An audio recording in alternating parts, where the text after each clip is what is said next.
여러분 요즘에 월가에서 떠오르는 단어 ROW라고 하시나요? 올해 주식 투자는 여기가 좀 매력적이다, 기회 여기 있다, 그런 얘기 있어서 같이 정리 좀 해보겠습니다. 일단 연초부터 지금 분위기가 나쁘지 않은데요. 여기 보시면 하얀색이 미국 증시고요, 파란색이 미국을 제외한 전 세계 증시입니다. 미국만 쏙 뺀 거예요, 글로벌 증시에서. 그러면 보통 유럽하고 아시아겠죠. 근데 아웃퍼폼이라고 하죠. 연초부터 미국보다 미국 외 국가들의 증시가 요즘 날아가고 있습니다. 그래서 요거 얘기가 많이 나오는데, 그게 뭐냐면 ROW입니다. Rest of World. 그러니까 나머지 전 세계 국가가 요즘 월가의 화두입니다. 올해는 미국보다 다른 나라, 그러니까 전 세계 증시라고 요약하겠습니다. 전 세계 증시가 좋다, 앞선다 라고 이제 기대를 해보고 있는 건데요. 여기도 보시면 한 월가 분석가가 기술적으로 제시한 자료는 이런 트렌드 선이 보이시잖아요. 여기 올라가고 있으면 미국이 전 세계보다 앞서고 있다는 거고, 이게 내려가기 시작하면 미국보다 전 세계가 앞선다는 건데, 이제 그동안 한 5년 정도 되는 차트거든요. 5년 동안은 미국이 전 세계 어디랑 비교해도 항상 이겼는데, 요 트렌드가 반전되기 시작했다, 그게 이번 주에 신호가 나왔다, 이렇게 해서 월가에서 지금 한번 올해는 다른 나라 쪽 기회가 있지 않겠니? 라고 보는 겁니다. 그걸 또 뒷받침해주는 게 단순히 기술적으로만 그런 게 아니고, 요즘 달러 약하잖아요, 여러분. 작년에 전 세계 자산 수익률 1등이 달러였던 거 아시죠? 그냥 아무것도 하지 말고 달러만 투자했으면 돈 버는 1등 할 수 있는 정도로 강달러였는데, 여기 작년 달러 수익률입니다. 근데 올해는 그 반대죠. 완전히 자산 테마가 바뀌었습니다. 그래서 기술적으로는 데드크로스라 그러는데, 파란 선하고 빨간 선이 교차하면 데드크로스라 그래요. 기술적으로 좀 안 좋다는 의미인데, 해석을 하자면 장기 상승 추세를 이탈했다, 그러니까 더 떨어질 수 있다, 이렇게 보시면 되겠습니다. 항상 뭐 이런 말이 맞진 않아요. 근데 달러가 약해진다는 말은 반대로 약달러 수혜주가 좋다는 말이겠죠. 그리고 작년까지 제일 안 좋았던 강달러 피해주가 올해는 좋을 수 있다는 얘기를 한 겁니다. 그러니까 강달러 피해주 혹은 약달러 수혜주는 원자재, 또 원자재가 많은 유럽, 또 원자재 소비도 많고 관련된 자산군이 많은 중국, 뭐 이런 말 그대로 ROW 국가들이 좋겠다, 이런 기대를 하는 겁니다. 올해 증시 테마가 될 수 있다. 요거 좀 더 얘기를 해보려고 하는데, 얼마 전에 금도 한번 얘기 드린 적 있죠. 전 세계 중앙은행들 금 모으고 있고 침체 앞두고 금도 괜찮을 것 같다고 말씀드린 적도 있는데, 지금 금도 7개월, 9개월 고점 돌파고요. 금뿐만 아니라 은, 구리, 뭐 철강, 원자재, 그러니까 달러의 반대로 움직이는 원자재들이 막 들썩이고 있습니다. 보이시죠? 이번 주에 하나, 둘, 셋, 넷, 다, 여섯, 일곱, 7일 연속 상승입니다. 구리가 어마어마합니다. 이거 완전 하락이 없이 돌파를 오랜만에 하고 있는데, 참고로 구리가 경기 선행지표로서 닥터 쿠퍼라고도 불리거든요. 이 말 재밌죠? 닥터 쿠퍼. 뭔가 진단해준다, 경제를 진단해준다, 그래서 닥터 쿠퍼라는 말도 하는데, 이게 상승하면서 침체가 온 적이 없었거든요. 그러니까 시장에서도 되게 아리송한 겁니다. 야, 진짜 신기하네. 아니, 침체를 코앞에 두고 우리 다 긴장 때리고 있었는데 이게 맞나? 막 이러면서 보는 겁니다. 그런 지표로서 쓰이는데, 지금 원자재, 구리 최대 소비가 또 중국이거든요. 중국이 건설, 제조업의 나라니까 구리 수요 회복에 대한 기대, 지금 부동산 규제도 있는 대로 풀어주고 있고, 부동산 살리려고 온갖 힘을 쓰고 있고, 리오프닝도 하면서 지금 들썩이고 있는 영향도 있겠습니다. 그래서 제가 앞서 말씀드린 것처럼 이게 구리 가격 장기 추이인데요. 이 구리가 오르면서 침체가 온 적이 없었습니다. 적어도 최근 20년 동안은. 그러니까 여기도 지난 30여 년 동안 경기 침체가 시작되기 전에 반드시 구리 가격이 하락했다. 구리가 하락하고 구리가 하락하고 구리가 하락했을 때 침체가 왔지, 이렇게 오르는데 침체가 온 적은 없었거든요. 그러니까 시장에서도 야, 당분간은 침체 안 오겠다, 지금 이렇게 구리가 오르는 거 봐서는 침체는 좀 멀어졌겠는데? 약간 이런 기대를 또 하는 거예요. 스멀스멀. 그러니까 침체가 오지 않을 것에 베팅하면서 막 증시가 공격적으로 지금 자금이 유입되고 있습니다. 특히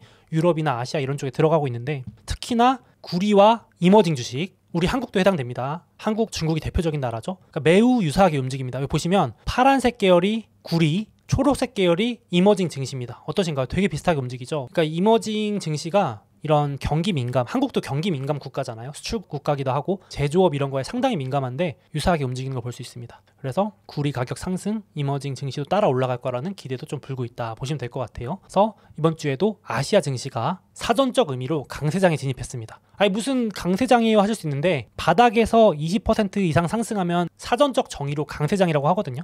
그러니까 아시아가 먼저 워낙 많이 빠진 것도 있지만 중국, 홍콩 증시 덕분에 힘입어서 요즘 한국도 괜찮지 않아요? 좀 따라 오르기 시작하는 것 같은데 강세장에 진입했습니다. 이러니까 지금 시장도 들썩썩 하는데, 사실 저는 미국 주식을 좀 좋아하는 입장으로서 미국 주식에서도 중국, 유럽 이런 쪽하고 연관된 주식들이 있기 때문에 꼭 다른 나라 안 해도 미국 내에서도 이렇게 골라서 매매를 하시면 영향을 다 받는 것 같아요. 대표적으로 중국 경기 회복된다니까 벌써 들썩이는 게 캐터필러, 또 신고가, 지금 계속 신고가 찍습니다. 이게 굴삭기거든요. 포크레인 있잖아요. 포크레인. 건설 경기의 대표적인 수요가 이제 캐터필러. 전 세계 중장비, 건설 장비 1등이거든요. 이런 거. 뭐 스타벅스도 52주 신고가 쭉쭉 올라가고 있습니다. 주중에 빠진 종목이 하나도 없을 정도로 중국 경기 회복주들이 강세를 보이고 있는데, 이 캐터필러 잠깐 말씀드리면, 아니 이게 전형적인 경기 민감주거든요. 이게 박스하다가 이게 신고가를 가고 있는데 역사적 신고가입니다. 야, 이게 침체 오면 박살나는 주식이거든요. 그러니까 이제 함부로 들어가기 참 그런데, 이 차트만 보면 정말 침체 온다는 건 농담처럼 들릴 정도로 이런 굴삭기 캣 적혀 있는 거 보시죠. 중국 수출도 회복할 수 있고, 인프라 투자, 또 미국도 지금 인프라 감축법 하면서 인프라 투자 본격화 올해부터 되기 때문에 양방으로 미국과 중국의 인프라 수요에 대한 기대가 붙으면서 올라가고 있습니다. 야, 무섭습니다. 이렇게 올라가다니. 이거 보면서 막 경기 침체 온다 그러면 아마 웃으실 거예요. 모르는 분들이 보시면은 장난하지 말라고 그러실 정도로 엄청나게 세게 오르고 있고, 건설 장비 파는 캐터필러 말고 디어, 농기구 파는 디어, 농슬라라고 부르죠. 농기국의 테슬라라 그래서 자율주행 농기구 트랙터 파는 디어도 건설 장비를 팔거든요. 캐터필러보단 비중이 작지만 디어도 신고가입니다. 그러니까 지금 건설 붐에 대한 기대가 불고 있는 거고, 제가 지난주에 이걸 소개해드린 적이 있는데, 중국 리오프닝 수혜에도 순서가 있다. 여기 보시면 여행, 항공 이런 것들 들썩이고, 조금 하반기 기대하시는 분들은 건설 이런 거, 중국 지금 부동산 완화하니까 벌써 움직이는 거예요. 참 진짜 빠르죠. 건설 IT. 그거보다 더 있으면 이제 반도체, PC 이런 것들이 올해 하반기에 회복될 텐데, 주식이 이렇게 빨리 움직이는 것 같습니다. 설레발일 수도 있겠지만, 물론 앞에 보여드린 중국뿐만 아니라요. 요 자료가 참 좋은데, 보시면 지금 들썩이는 기대 건수가 하나 더 있습니다. 바로 이번 주에 또 한번 이슈가 불었던 우크라이나 휴전설입니다. 휴전설. 우크라이나 러시아 쪽 전쟁도 지치고 애매한 상태 들어가니까 계속 이 휴전 정전 기대감이 나오는 겁니다. 이슈가 나오는 건데, 2월 24일에 러시아 우크라이나 정상회담 가능성 나왔다, 뭐 이런 기사도 나오면서, 그러면서 요 우크라이나 재건, 생각해보시면 지금 우크라이나가 이런 식으로 폐허가 됐잖아요. 이거 재건, 그러니까 도시를 완전히 다시 살려야 되는데 얼마나 큰 인프라 투자가 필요할까요? 싹 밀고 캐터필러가 가지고 있는 굴삭기 뭐 이런 것들 들어가가지고 싹 다시 건물 지어야 되니까 진짜 어마어마한 인프라 투자가 일어날 수 있잖아요. 그러니까 이제 월가에서 요 기대도 하는 겁니다. 그래서 우크라이나 휴전 정전 기대감으로 인한 인프라 투자, 대형 인프라 프로젝트, 그거 보시면 될 것 같고, 요거는 여담이지만 블랙락 들어보셨죠? 세계 최대 자산 운용사이면서 여러분들이 투자하시는 ETF의 아이쉐어스 브랜드가 블랙락 수요입니다. I로 시작하는 어떤 ETF 있다 하시면 블랙락 거예요. 근데 얘가 우크라이나 재건 사업을 주도합니다. 총괄이에요, 총괄. 이미 시작 들어갔거든요. 그러니까 이번에도 화상회의 하는 공개됐는데 2022년 9월에 재건 및 투자를 논의했고, 블랙락이 총괄해서 그래서 계약까지 했습니다. 양해각서이기 때문에 MOU라고 하죠. 서명하고 자문 제공하는 장면까지 공개했습니다. 이제 전쟁이 언젠간 끝날 거 아니에요. 그때 이렇게 하자라면서 투자도 논의하고 하는 겁니다. 그걸 이제 블랙락이 금융사니까 자금도 끌어주고 투자 연결해주고 이런 총괄을 맡는 게 블랙락인데, 제가 블랙락 얘기를 왜 하냐면은, 물론 약간 정치적인 얘기일 수 있지만 현재 백악관 안에 블랙락 출신들이 되게 많습니다. 그게 약간 밀어준다는 얘기가 있어요. 그러니까 원래는 골드만삭스 출신들이 백악관에 포진해 있거든요. 블랙락 출신들이 지금 바이든 경제팀에 대거 포진해 있기 때문에 이번에도 아니나 다를까 블랙락을 밀어주더라고요. 보시면 그런 것도 있다. 그래서 우크라이나 재건 사업의 숨겨진 수혜주가 블랙락이다라는, 제가 그냥 개인적으로 생각한 겁니다. 갑자기 보여가지고 우크라이나 재건 사업이 되면 블랙락도 투자로 돈 좀 벌겠다 싶더라고요. 채권도 발행하고 하겠죠. 투자 유치도 하고. 그래서 블랙락도 조용히 요즘 회복하고 있습니다. 실적도 잘 나왔어요. 발표했습니다. 200일선도 돌파했고 상승하려고 노려보고 있습니다. 그거 말고도 여기 제가 표시해놨지만 우크라이나 재건 사업만 해도 어마어마한데, 미국도 인프라 투자법이 통과돼서 올해 미국 곳곳에 지금 반도체 공장도 짓고, 미국 아니더라도 전 세계가 탈세계화한다면서 각종 공장 짓고 있잖아요. 그런 거 다 인프라겠죠. 그리고 요거 뭐 좀 먼 미래지만 사우디도 네옴시티 엄청난 규모의 도시를 짓는다 그러고 이러고 있기 때문에 인프라 붐이 또 불고 있어서 관련 주식들도 한번 살펴봤고요. 이렇게 되면 원자재, 인프라 이런 주식들이 좀 좋겠고, 참고로 개인적인 생각인데 달러가 약세가 오면 강달러 피해주였던 소프트웨어 대장 마소도 나쁘지 않거든요. 작년까지 강달러 시즌 때 마소 빠질 때마다 항상 달러가 셀 때는 마소가 안 좋습니다라고 말씀드렸는데, 이제 분위기가 반대입니다. 약달러면은 마이크로소프트가 수혜주거든요. 쉽게 말하면 이겁니다. 구독료를 1,000원 내시면 한국에서 마이크로소프트가 받아가는 돈은 1달러인데 환율이 1,000원일 때, 근데 강달러로 인해서 환율이 2,000원으로 올라가면 우리는 똑같이 한국에서 1,000원 결제하더라도 구독료로 마소가 가져가는 돈은 반토막 납니다. 그러니까 강달러 피해주였어요. 똑같은 돈을 한국에서 걷어도 본인들이 환율 때문에 손해를 봤었는데, 이제는 달러 약세로 지금 전환되기 때문에 오히려 실적 발표할 때 강달러 피해가 순풍으로 돌아올 수 있지 않을까 하면서 조심스럽게 긍정적으로 보고 있는 주식이기도 합니다. 기술주라서 좀 요즘 비실비실하긴 한데 나쁘지 않게 보고 있습니다. 긍정적으로 보고 있고, 그래서 주간 증시 보시면 방산주들이 막 로키드 마틴 이런 주들이 폭락했거든요. 4에서 5%, 노스럽 그루먼이라는 주식은 11%까지 빠졌는데 이번에 휴전 가능성 나오면서 방산주가 급락한 부분도 있었습니다. 그리고 미국에서 지금 공화당 측에서 방산 예산이 또 너무 많다 뭐 이러면서 삭감하자란 강경파들이 있어가지고 그런 이슈 핑계로 조정을 받았던 부분이 있습니다. 그렇게 되고 반대로 항공주나 여행주, 뭐 성장주들이 좀 좋았던 한 주였다 이렇게 보시면 될 것 같은데, 그거 말고도 방금도 말씀드렸지만 이번 주에 항공주들이 또 좋았습니다. 지난주에 이어서. 야, 여기 보시면 아메리칸 에어랑 델타 항공들이 실적 발표했는데 여기 GE가 항공 엔진 만드는 회사거든요. 독과점입니다. 몇 개 안 돼요. GE도 순풍입니다. 이제 항공기 제조에 기대가 불기 시작한 거야. 이게 움직이면은 보통 리오프닝 때 움직이거든요. 그래서 항공주 ETF도 좋았고 델타 항공도 좋았고 이런 식으로 항공주들도 좋았는데, 잠깐만 말씀드리면 아메리칸 에어라는 미국의 대표 항공사가 있습니다. 4대 항공사 중에. 근데 제가 깜짝 놀란 게 실적 발표일도 아닌데 여기 표정 좋은 거 보이시죠? 실적 발표 날이 아닌데 갑자기 뭘 발표해서 깜짝 놀라서 봤는데 실적이 너무 좋을 것 같으니까 미리 땡겨서 발표를 한 거예요. 야, 그러니까 이게 좋은 신호죠. 여기 보시면 진짜 인터뷰하는 내내 표정이 너무 좋더라고요. 계속 웃어요. 막 한바구음인데 그럴만합니다. 실적이 너무 좋아요. 영업이익, 순이익도 너무 좋을 것 같고 2배 올리고 영업이익률도 한 자리에서 두 자릿수. 야, 항공주가 영업이익률 두 자릿수 나는 거 정말 오랜만에 보는 것 같고, 매출도 기존 10%대에서 10% 후반대로 상승할 것 같다. 19년 대비 좌석당 매출, 이게 중요하거든요. 항공사 지표는 이게 제일 중요한데 좌석당 매출이 20% 이상 오를 것 같다. 와, 많이 남기나 봐요. 그러니까 이제 현금 흐름 좋아지니까 부채도 빨리 갚을 것 같다라니까 항공주들이 급등을 덩달아 했습니다. 지금 미국인들도 다른 건 줄여도 여행은 못 줄이는 상황일 정도로 항공 수요가 강력하기 때문에 요거 좀 영향도 있고, 중국도 리오프닝 덕분에 지금 미국하고 중국 왕복하는 항공기 노선 엄청 늘린다고 합니다. 지금 리오프닝 터지면서. 그래서 항공주들 많이 올라봤자 요만큼밖에 안 올랐습니다. 2주 연속 오르긴 했는데 아직도 코로나 바닥권입니다. 이게 코로나 때 박살났다가 리오프닝 할 것 같다가 또 안 한대요 했다가 이게 진짠가 하면서 오르기 시작하는데 이젠 진짜지 않을까요? 오랜만에 한번 봤는데 많이 오른 거 아닌가 하실 수 있는데 코로나 바닥 구간에서도 아직도 얼마 오른 게 없습니다. 3년 내내 안 올랐다 보시면 되는데 이제 좀 날아 올라줄지 한번 봐야겠습니다. 그냥 또 설레발로 끝날지. 34개월 만에 중국 리오프닝 진짜 한다는데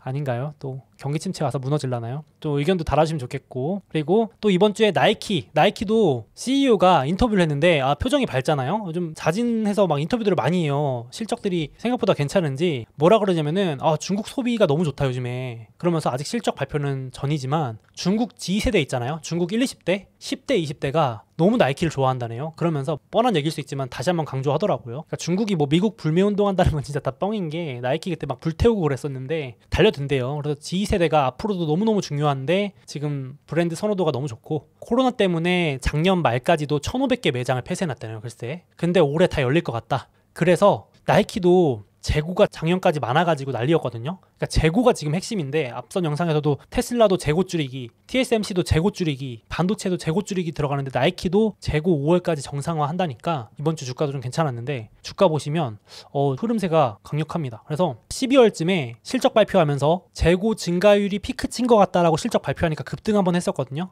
근데 이제 지금 중국 리오프닝으로 2차 상승 중입니다. 그래서 지금 나쁘지 않은 것 같고, 중국 소비도 물론 실적이 발표돼봐야 알겠지만 그 기대감에 좀 먼저 오르기 시작하는 것도 있는 것 같습니다. 이런 중국 소비자들에 대한 회복, 혹시 또 브랜드 가치가 좋은 것 같습니다. 또 금세 이 나이키 반토막 났었는데 또 스멀스멀 올라오고 있습니다. 그렇게 되고요.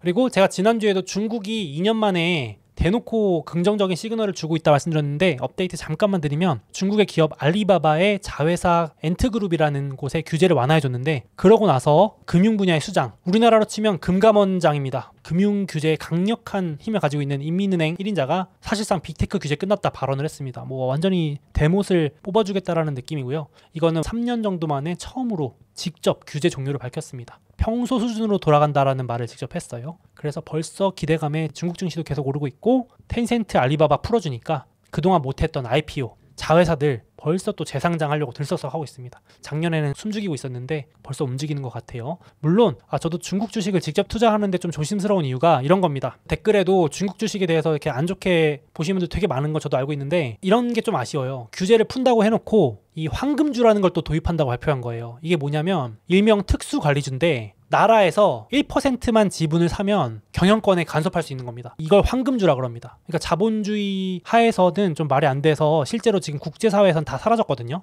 중국이 이걸 도입한다는 거죠. 그러니까 이제 월가에서도 이거는 투자에 있어서의 어떤 신뢰를 깨는 행동이다라고 비판을 하는데, 1%만 딱 사면요, 기업의 핵심 의사결정에 거부권을 하거나 임원 인사에 영향력을 행사할 수 있다? 뭐 사실상 간섭한다는 거 아니에요. 예를 들어서 텐센트의 1% 지분만 갖고 있으면은 모든 걸 다 좌지우지할 수 있다는 건데 좀 그렇죠. 그래서 이런 부분이 조금 한계다, 이런 얘기도 있습니다. 저도 좀 공감하는 부분이에요. 직접 투자하기에 조금 리스크가 항상 남아있는 부분인 것 같습니다. 그래서 저도 제가 계속 미국 주식 보여드리는 이유가 미국 주식은 그런 건 좀 덜하지 않나, 주주 친화적이고 조금 더 투명하지 않나 싶어가지고 관련주를 사는 게 더 나을 것 같은데, 이런 소비, 여행 또 다니면 사람들이 소비하잖아요. 그래서 비자 마스터도 좀 좋게 보는데, 비자 마스터는 폭등하는 주식은 아니지만 스멀스멀 좀 오릅니다. 이렇게 주간 수익률도 좋고 올해 수익률도 나쁘지 않은데, 또 여행 다니면서 소비하면은 대표적으로 수혜보는 업종이 있잖아요. 중국인들이 다니면 어디냐면 바로 명품입니다. 명품.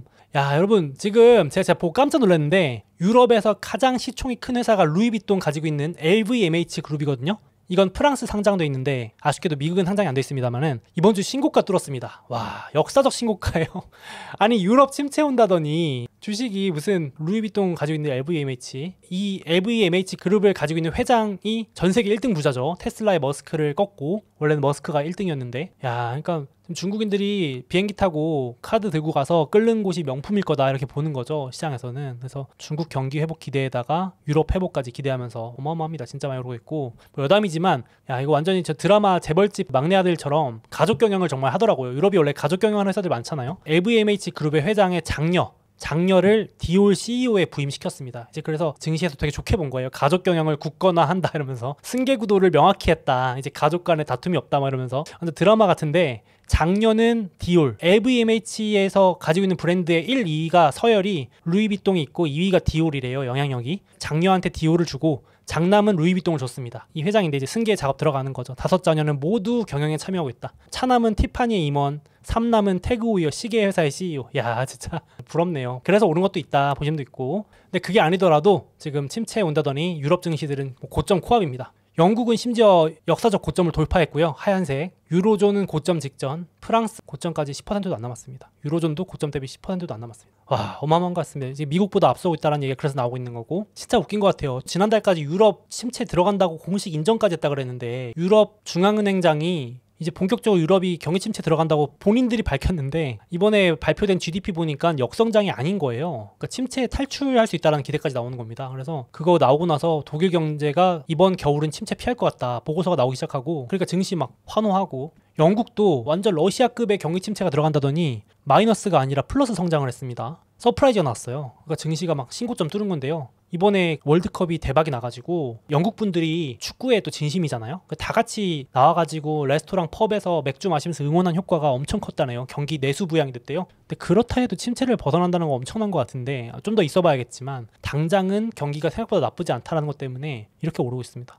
거기다가 여러분, 작년에 전 세계 날씨가 역대 5번째로 뜨거웠대요. 그러니까 너무 따뜻한 겨울 덕분에 날씨까지 유럽을 도와주고 있습니다. 이게 기후에는 안 좋은 얘기지만, 그러니까 지금 유럽이 가장 큰 문제가 에너지 대란이었는데, 천연가스 가격이 지금도 계속 폭락하면서 결국 물가 급등한 게 에너지 때문이었는데, 인플레 주 요인이 빠르게 꺾일 거라는 기대감이 또 불고 있는 거죠. 참, 그러니까 선 재고 확보한 것도 도움이 됐는데 날씨도 도와줘가지고, 그래서 지금 물가도 내려가고 이러니까 이제 소비가 살아날 거라는 기대가 증시에 먼저 붙고 있다 보시면 되겠습니다. 이렇게 걱정했었는데 또 안 오고 지나가면 진짜 웃길 것 같아요. 어이가 없을 것 같은데, 그래서 올해 키워드를 이렇게 잡자라는 겁니다. 이제 월가에서도 중국 소비 회복, 그리고 유럽 에너지 대란 완화, 달러 약세 3개 해서 올해는 조금 ROW가 증시 테마로 작용하지 않겠냐라는 거. 미국보다 미국 밖. 하지만 저는 말씀드렸지만 미국에 있는 주식들도 나쁘지 않다, 이렇게. 그래서 같이 한번 보면 좋겠고, 그래도 나 한번 미국 제외하고 투자해보고 싶다 하시는 분들은 요 ETF도 있습니다. 이거 외우기도 쉬워요. 뱅가드, 전 세계에서 수수료 가장 싼 ETF 만드는 회사죠. 뱅가드